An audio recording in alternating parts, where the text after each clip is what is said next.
નમસ્કાર વિદ્યાર્થી મિત્રો. લાસ્ટ ટાઈમ આપણે એક સંકરણ પ્રયોગ જોઈ ચૂક્યા છીએ. એક સંકરણ પ્રયોગમાં લગભગ તમને બધાને એક બાબતનો ચોક્કસ ખ્યાલ આવી ગયો હશે કે મેન્ડેલે વટાણાના છોડમાં એક લક્ષણને ધ્યાનમાં રાખી અને એના સંતતિ પેઢીમાં F1 અને F2 બે પ્રકારની પેઢીની અંદર એક લક્ષણની બે અભિવ્યક્તિ કઈ રીતે વહન પામે છે અને કેવી રીતે અભિવ્યક્ત પામતી હોય છે એના વિશેની માહિતી આપણને આપેલી હતી.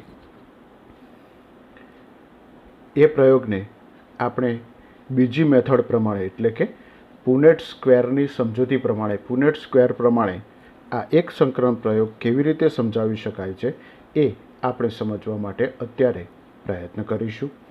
પરીક્ષામાં પૂછાતો પ્રશ્ન છે એટલે પુનેટ સ્ક્વેરની પદ્ધતિથી એક સંકરણ પ્રયોગ સમજાવો એમ પૂછાય તો આપણે આ પદ્ધતિને સમજવા પ્રયત્ન કરવાનો થશે.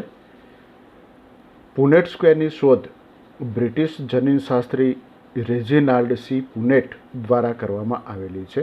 તો આ પુનેટ સ્ક્વેરની શોધ કોણે કરી હતી? બ્રિટિશ જનીનશાસ્ત્રી દ્વારા રેજિનાલ્ડ સી પુનેટ દ્વારા આ પુનેટ સ્ક્વેર પદ્ધતિની શોધ કરવામાં આવી હતી.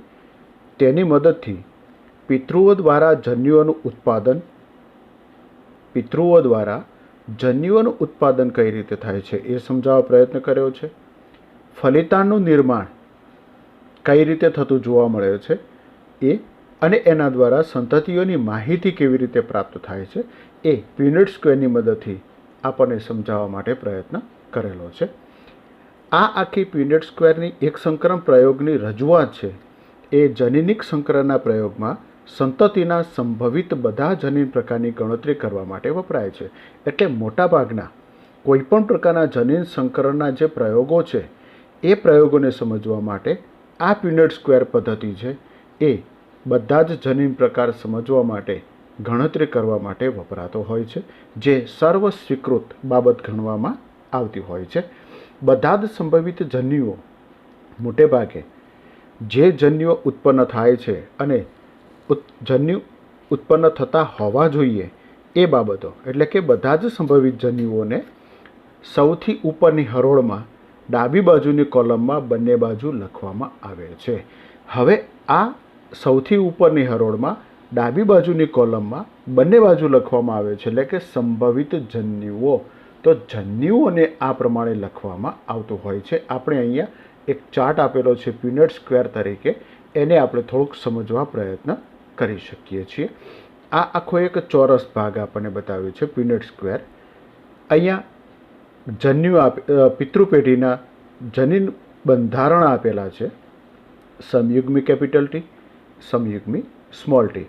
હવે બંને પિતૃમાંથી ઉત્પન્ન થતા જે જન્યુઓ છે એ આપણને અહીંયા આપવા પ્રયત્ન કર્યો છે. તો બે જન્યુ કેપિટલ ટી અને કેપિટલ ટી, બીજા આના બે જન્યુ સ્મોલ ટી તરીકે. તો આગળ આપણને આપ્યું હતું શું બાબત કે સંભવિત જન્યુઓને સૌથી ઉપરની હરોળમાં ડાબી બાજુની કોલમમાં બંને બાજુ લખવામાં આવે છે. તો આ કોલમની અંદર એક બાજુ અને બીજી બાજુ બે બાજુ લખવામાં આવતા હોય છે. એટલે બંને બાજુની આખી પેઢીમાં આપણને એ જન્યુઓની બાબત લખવામાં આવતી હોય છે. ત્યાર પછી બધા જ સંભવિત સંયોજનોને નીચેના સ્ક્વેરના ખાનામાં એટલે સ્ક્વેર બોક્સની અંદર દર્શાવવામાં આવે છે. હવે જન્યુ દ્વારા 4 કોલમમાં જે જન્યુ બીજા જન્યુ સાથે સંકરણ કરશે એટલે કે સંયોજન થશે તો એ સંયોજનથી શું રચના બને છે, કયું જનીન બંધારણ બને છે એ સ્ક્વેર બોક્સની અંદર દર્શાવવામાં આવે છે, જે માહિતીને સ્ક્વેર સ્વરૂપે રજૂ કરે છે. પુનેટ સ્ક્વેરમાં ઊંચા કેપિટલ ટી સમયુગ્મી નર તરીકે નર પિતૃ તરીકે લીધા અને નીચા સ્મોલ ટી માદા પિતૃ છોડ દ્વારા ઉત્પન્ન થતા જન્યુઓ તેમજ F1 સંતતિ પેઢીને કેપિટલ ટી સ્મોલ ટી દ્વારા દર્શાવવામાં આવે છે. હવે આપણને એક પહેલો જ પ્રકાર આપણને દર્શાવવા પ્રયત્ન કરેલો છે, જે આપણે અહીંયા સમજવા પ્રયત્ન કરી દઈશું. જે આપણને આગળ બાબત આપી છે એ જ પ્રમાણે. તો અહીંયા આપણને પહેલી બાબત આપી દીધી છે પી પેઢી. અહીંયા લખવું હોય તો આપણે લખી શકાય પી પેઢી એટલે પિતૃપેઢી. પિતૃપેઢીમાં જોવા મળતા સમયુગ્મી કેપિટલ ટી નર તરીકે, નીચા સમયુગ્મી પ્રચ્છન્ન માદા તરીકે, અને આ F1 પેઢી તરીકે ઓળખાતું પહેલું સંતતિનું રિઝલ્ટ આપણે અહીંયા દર્શાવવા પ્યુનેટ સ્ક્વેરમાં દર્શાવવા પ્રયત્ન કરેલો છે. પણ એ ક્યારે તૈયાર થાય છે? જ્યારે પિતૃપેઢીના જન્યુઓ એકબીજા સાથે સંયોજન કરે છે ત્યારે. હવે અહીંયા આપણને બે જન્યુ કેપિટલ ટી, અહીંયા સ્મોલ ટી. હવે આ કેપિટલ ટી નર પિતૃનું જન્યુ માદા પિતૃના જન્યુ સાથે ફલન કરે એટલે સંયોજન પામે તો શું બને? કેપિટલ ટી સ્મોલ ટી બને છે. એ જ પ્રમાણે નરનું બીજું કેપિટલ ટી જન્યુ એ સ્મોલ ટી સાથે સંયોજન પામે તો capital T small T, capital T small T, capital T small T. એટલે જનરલી 4 સ્ક્વેરમાં એક જ પ્રકારનું જનીન બંધારણ તૈયાર થતું હોય છે. તો આ પ્રકારનું જે બંધારણ છે એ F1 પેઢીમાં જન્યુનું વહન તરીકે ગણી શકાય છે. તો આ પ્રકાર આખો પ્યુનેટ સ્ક્વેર પદ્ધતિથી આપણે સરળતાથી સમજી શકીએ છીએ. કેપિટલ ટી સ્મોલ ટી જનીન પ્રકારો વચ્ચે સ્વફલન કરાવવામાં આવે છે. હવે આ જે કેપિટલ ટી સ્મોલ ટી છે એના જ જેવું જન્યુ એટલે એની જ સાથે સ્વફલન કરાવવામાં આવે તો અહીંયા આપણે જોઈ શકીએ capital T small T, capital T small T. હવે પહેલાં પિતૃના જન્યુ કેપિટલ ટી અને સ્મોલ ટી બે જન્યુ, બીજા પિતૃના કેપિટલ ટી અને સ્મોલ ટી જન્યુ બને છે. હવે એના જન્યુ વારાફરતી બંને જન્યુઓ સાથે ફલન કરે તો કેવું સંયોજન થાય છે? તો કેપિટલ ટી સાથે તો સમયુગ્મી capital T, small T capital T સાથે તો કેપિટલ ટી સ્મોલ ટી, પછી કેપિટલ ટી સ્મોલ ટી સાથે તો કેપિટલ ટી સ્મોલ ટી, પણ સ્મોલ ટી સાથે સંયોજન થાય તો અહીંયા જન્યુ પ્રાપ્ત થાય છે. તો આ પ્રકારે આમાં થોડી વિષમતા જોવા મળે છે. F1માં વિષમતા જોવા મળતી નથી. એક જ પ્રકારના ચારે જન્યુ સંતતિ પ્રાપ્ત થતી હોય છે. જ્યારે F2 પેઢીની અંદર આપણને એક સંતતિ શુદ્ધ મળે છે, બીજી શુદ્ધ ઊંચા છોડને પ્રાપ્ત થાય, ત્રીજી સંતતિ શુદ્ધ નીચા છોડને પ્રાપ્ત થાય છે. પણ બીજા નંબરમાં વચ્ચે આવેલી બે સંતતિ છે એ વિષમયુગ્મી ઊંચા છોડની પ્રાપ્ત થતી હોય છે. તો આ પ્યુનેટ સ્ક્વેરના આધારે આપણને સ્વરૂપ પ્રકાર ફિનોટાઇપ આપવા માટે પ્રયત્ન કર્યો છે. સ્વરૂપ પ્રકાર પ્રમાણે 3:1 ગઈકાલે મેં તમને આ બાબત આપવા પ્રયત્ન કર્યો હતો. એટલે સ્વરૂપ પ્રકાર કેટલું છે? 3:1 તો 3 ઊંચા છોડ, 1 નીચો છોડ પ્રાપ્ત થાય છે. હવે બીજું જનીન પ્રકાર એટલે કયું આવે? જીનોટાઇપ. જનીન પ્રકાર એટલે જીનોટાઇપ. તો જીનોટાઇપ જનીનની દ્રષ્ટિએ આવે છે તો શુદ્ધ, મિશ્ર, શુદ્ધ એ પ્રમાણે તો 1:2:1નું પ્રમાણ પ્રાપ્ત થતું હોય છે. તો આ આખો ચાર્ટ પરીક્ષાની અંદર જ્યારે પ્યુનેટ સ્ક્વેર પૂછાય ત્યારે કમ્પલસરી આ ચાર્ટ દોરવાનો છે અને તૈયાર કરવાનું છે. હા, વનસ્પતિની આકૃતિઓ આપી છે એ દોરવાની જરૂર નથી. ફક્ત જનીન બંધારણ લખેલા છે એ જ લખવાની જરૂરિયાત છે. ઓકે, હવે આગળના પોર્શનમાં આપણે સમજવા પ્રયત્ન કરીશું. મેન્ડેલ દ્વારા શુદ્ધ સંવર્ધિત ઊંચા અને શુદ્ધ સંવર્ધિત નીચા છોડ વચ્ચે સંકરણ કરાવવામાં આવેલ એક સંકરણની સમજૂતી માટે પ્યુનેટ સ્ક્વેરનો ઉપયોગ કરવા માટે પ્રયત્ન કર્યો છે, જે આપણે આખો પ્યુનેટ સ્ક્વેર મેથડ જોઈ ચૂક્યા છીએ. હવે આગળ F1 પેઢીના માદા અંડકોષ અને નર પરાગરજને અનુક્રમે ચિહ્ન તરીકે દર્શાવાય છે કે માદાની નિશાની છે અને એક નરની નિશાની છે. એ બંનેને સંકેત તરીકે દર્શાવવામાં આવતું હોય છે. F1 પેઢીની અંદર આ પ્રમાણે દર્શાવવું હોય તો દર્શાવી શકાય છે. જનીન પ્રકાર કેપિટલ ટી સ્મોલ ટીના F1 છોડ સ્વફલન કરવાથી સરખી સંખ્યામાં કેપિટલ ટી અને સ્મોલ ટી જનીન પ્રકાર ધરાવતા જન્યુઓ ઉત્પન્ન થાય છે. હવે જનીન પ્રકાર સાથે કેપિટલ ટી સ્મોલ ટીના F1 છોડ સાથે સ્વફલન કરવામાં આવે તો બંનેમાં ઇક્વલ એક જ પ્રકારના જન્યુઓ ઉત્પન્ન થાય છે, capital T small T, capital T અને સ્મોલ ટી. પણ પહેલાંની અંદર F1 પેઢીની અંદર જે માદાને લેવું હોય એ પ્રમાણે આપણે લઈ શકીએ.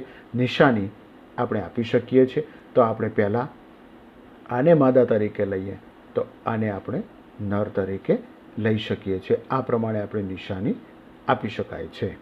ઓકે, જ્યારે ફલન થાય ત્યારે જનીન પ્રકાર ટીની પરાગરજ દ્વારા જનીન પ્રકાર કેપિટલ ટી અને સ્મોલ ટી અંડકોષને પરાગિત કરવાની સંભાવના 50% હોય છે.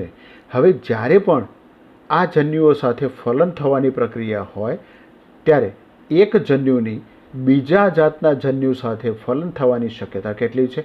50%. કારણ કે એક જન્યુ સાથે જ ફલન કરે છે 50%, બીજો જન્યુ બીજા જન્યુ સાથે ફલન કરે 50%, એટલે એક અહીંયા અને બીજો અહીંયા, એટલે 50% 50% એટલે કેટલું? 100% ફલન તરીકે ઓળખી શકાય છે. તો એ પ્રકારે અહીંયા આપણને વાક્ય આપવા પ્રયત્ન કરેલો છે, જે આપણે સમજવા પ્રયત્ન કરવાનો છે કે જ્યારે ફલન થાય છે ત્યારે જનીન પ્રકાર કેપિટલ ટી છે, જે જન્યુ છે કેપિટલ ટી, એની પરાગરજ દ્વારા જનીન પ્રકાર કેપિટલ ટી અને સ્મોલ ટી અંડકોષને પરાગિત કરવાની સંભાવના કેટલી? 50%. ઉપરાંત સ્મોલ ટીના પરાગરજના જનીન પ્રકાર કેપિટલ ટી અને જનીન પ્રકાર સ્મોલ ટીના અંડકોષને પરાગિત કરવાની સંભાવના પણ કેટલી છે? 50% જ હોય છે. કારણ કે 100%માંથી એ 50% જ ફલન કરી શકે છે, વધારાનું ફલન તે કરી શકતા નથી. યાદચ્છિક એટલે કે રેન્ડમલી આ પ્રમાણે જે ફલન થાય છે એને પરિણામે capital T small T, capital T capital T, capital T small T અને સ્મોલ ટી જનીન પ્રકારના યુગ્મનજનું ફલિતાંડનું નિર્માણ થઈ શકે છે. તો આ પ્રકારે F2 પેઢીની અંદર યુગ્મનજ બને છે, ફલિતાંડનું નિર્માણ થાય છે, જે આપણને અહીંયા આપેલું છે. આગળ પ્યુનેટમાં આપણે જોઈ ચૂક્યા છીએ. પ્યુનેટ સ્ક્વેર દ્વારા યાદચ્છિક ફલનને પરિણામે 1/4 સમયુગ્મી capital T, 1/4 capital T small T અને 1/4 સ્મોલ ટી ઉત્પન્ન થાય છે. હવે આની અંદર આપણને આપી દીધું છે 1/4 1/4. ખરેખર અહીંયા 1/4 વચ્ચે છે, એને આપણે કેટલું લઈ શકીએ? 2/4 લખવું હોય તો લખી શકાય. 4ના 2 ભાગમાં આપણને અહીંયા જોવા મળે છે, એટલે અહીંયા આપણે લખવું હોય 2/4 લખવું હોય તો લખી શકાય છે. 2/4 અથવા 1/2 કેપિટલ ટી સ્મોલ ટી ઉત્પન્ન થાય છે. કારણ કે આગળ પ્યુનેટમાં આપણે જોયું એ પ્રમાણે અહીંયા થોડોક સુધારો કરી શકીએ છીએ. જો કે F1માં જનીન પ્રકાર કેપિટલ ટી સ્મોલ ટી હોય છે, પણ સ્વરૂપ પ્રકાર ઊંચા છોડ ધરાવે છે. એટલે જીનોટાઈપ છે એ એક જ પ્રકારનો કેપિટલ ટી સ્મોલ ટી વિષમયુગ્મી જોવા મળે છે, પરંતુ તેનું સ્વરૂપ પ્રકાર છે એ મૂળ એક પિતૃ જેવું જ જોવા મળે છે. કેવું? ઊંચા છોડ જોવા મળતા હોય છે. F2માં 3/4 છોડ ઊંચા છે, એટલે કે 3/4 છોડ કેવા છે? ઊંચા. 4માંથી 3 છોડ ઊંચા પ્રાપ્ત થાય છે, જેમાં કેટલાક કેપિટલ ટી સમયુગ્મી અને અન્ય કેપિટલ ટી સ્મોલ ટી જનીન સ્વરૂપ ધરાવે છે, જે વિષમયુગ્મી તરીકે ઓળખાય છે. તેઓને બાહ્ય સ્વરૂપથી ઓળખી શકાતા નથી. બાહ્ય સ્વરૂપથી એનું જનીન બંધારણનો ખ્યાલ આવતો નથી. બાહ્ય સ્વરૂપથી એક જ પ્રકારનો ખ્યાલ આવે છે, સ્વરૂપલક્ષી ઊંચા છોડ પ્રાપ્ત થાય છે, પણ એ ઊંચા છોડ શુદ્ધ છે કે નીચા એનો કોઈ પણ પ્રકારે ખ્યાલ આવી શકતો નથી. તેમાં જનીન પ્રકાર કેપિટલ ટી કે કેપિટલ ટી સ્મોલ ટી છે તે આપણે નક્કી કરી શકતા નથી. ક્યારે?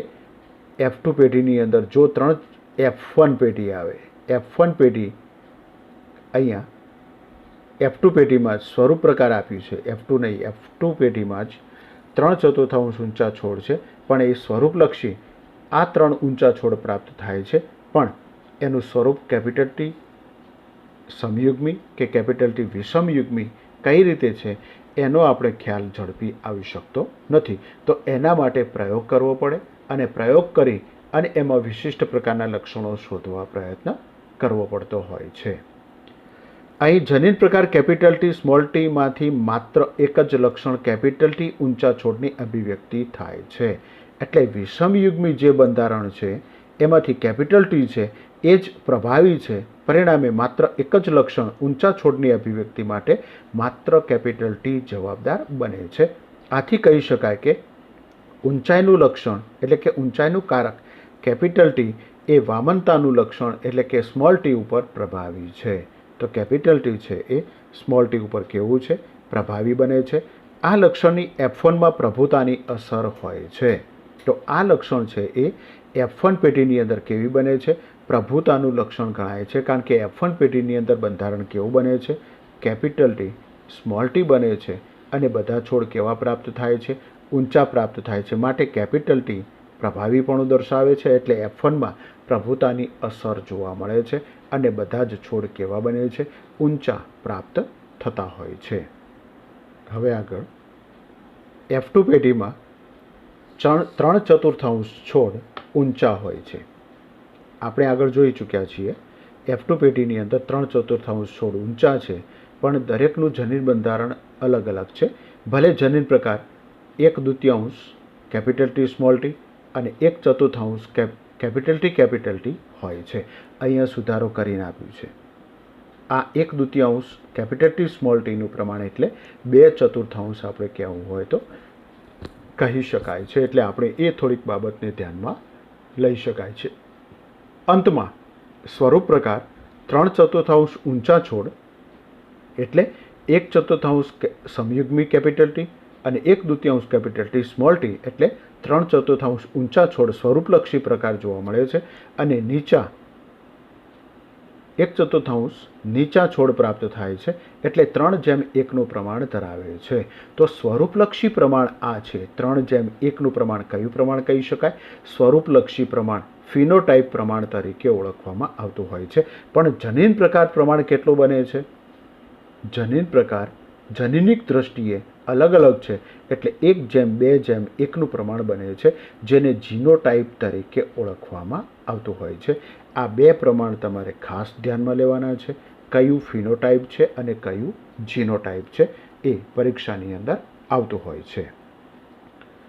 સમયુગ્મી કેપિટલ ટી જેમ કેપિટલ ટી સ્મોલ ટી જેમ સ્મોલ ટીને 1/4 જેમ 1/2 જેમ 1/4 પ્રમાણના ગાણિતિક દ્વિપદી સંગણ્યતા ax + by સ્ક્વેરમાં વ્યક્ત કરી શકાય છે. તો આ એક તમે બહુપદી 10મા ધોરણમાં ભણીને આવેલા છો. એ અભિવ્યક્તિ પ્રમાણે આ પ્રમાણને વ્યક્ત કરવા માટે પ્રયત્ન કરીએ, જેમાં કેપિટલ ટી અને સ્મોલ ટી જનીન ધરાવતા જન્યુઓની આવૃત્તિ સમાન 1/2 રહે છે. તો કેપિટલ ટી અને સ્મોલ ટી જનીન ધરાવતા જન્યુઓની આવૃત્તિ કેટલી રહેતી હોય છે? એક સમાન રહે છે, 1/2 જેટલી રહેતી જોવા મળે છે. આ પદને નીચે મુજબ વિસ્તૃત કરી શકાય છે, એટલે કે આ પ્રમાણે વિસ્તરણ ખુલ્લું કરીએ બહુપદીને તો આ પ્રમાણે બને છે, જે અહીંયા આપણને આપવા પ્રયત્ન કર્યો છે.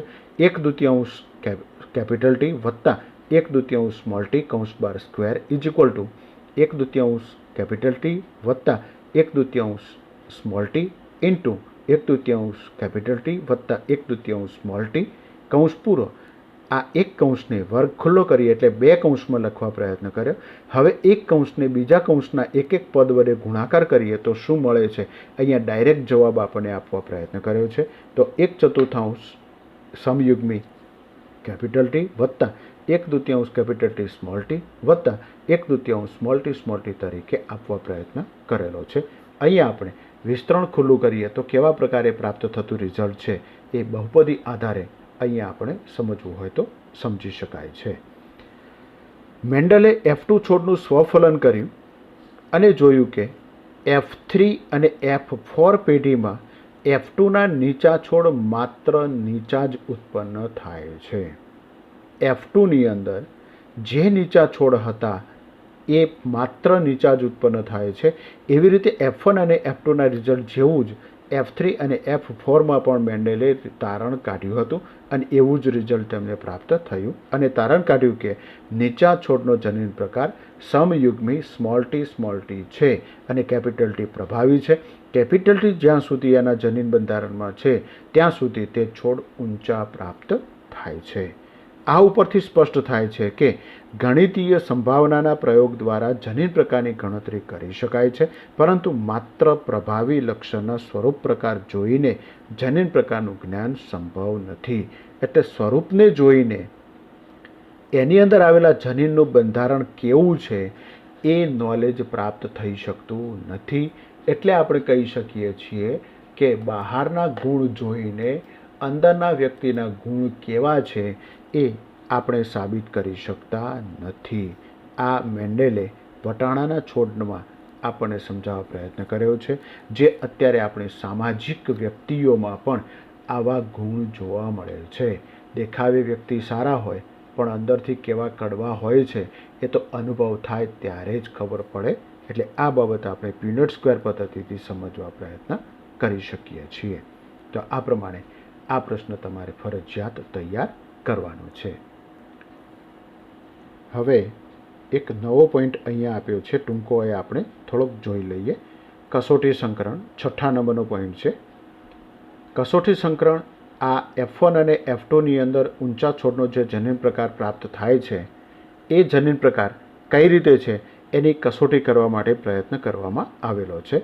દાખલા તરીકે F1 અને F2ના ઊંચા છોડનો જનીન પ્રકાર કેપિટલ T સમયુગ્મી અને કેપિટલ T અથવા કેપિટલ T સ્મોલ t છે એવું અનુમાન થઈ શકતું નથી.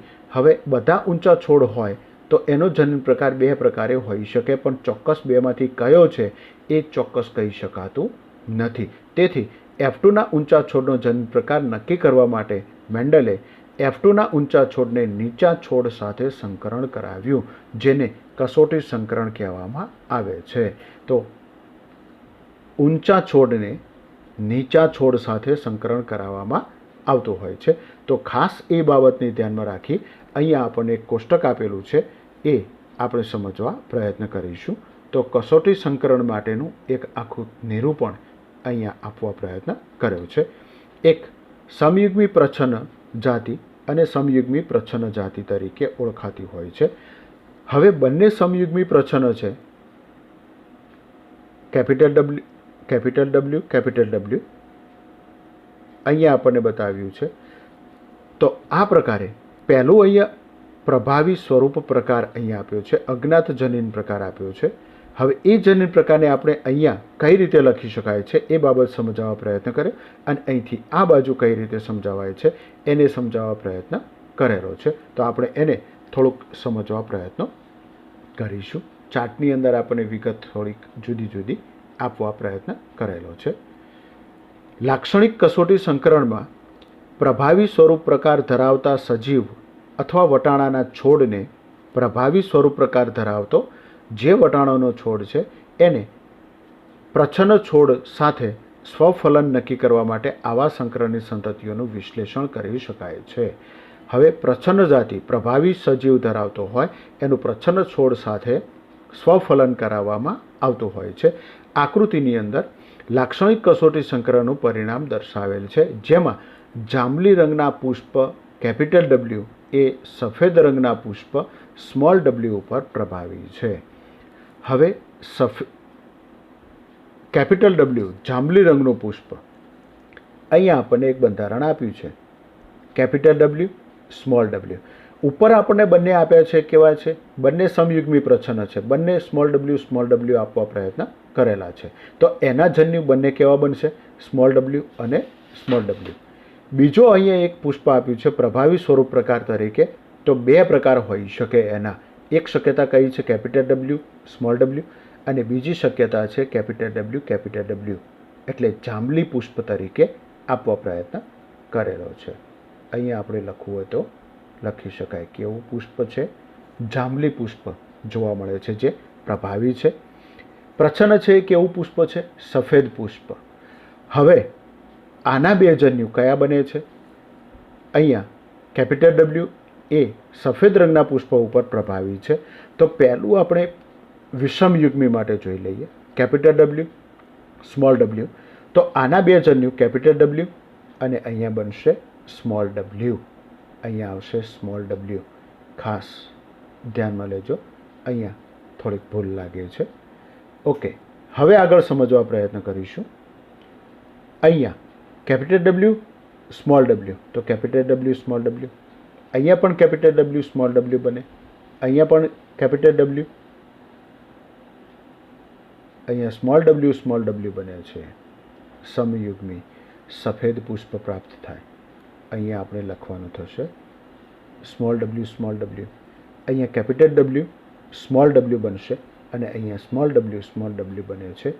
અહીંયા આપણે એ પણ ધ્યાનમાં લેવાનું છે. હવે જ્યાં કેપિટલ ડબલ્યુ છે ત્યાં જાંબલી પુષ્પ થાય. અહીંયા ડાર્ક કલર કરેલો છે, એ ડાર્ક શું છે? જાંબલી રંગ માટે જવાબદાર છે. તો આ બંને પુષ્પ કેવા પ્રાપ્ત થાય છે?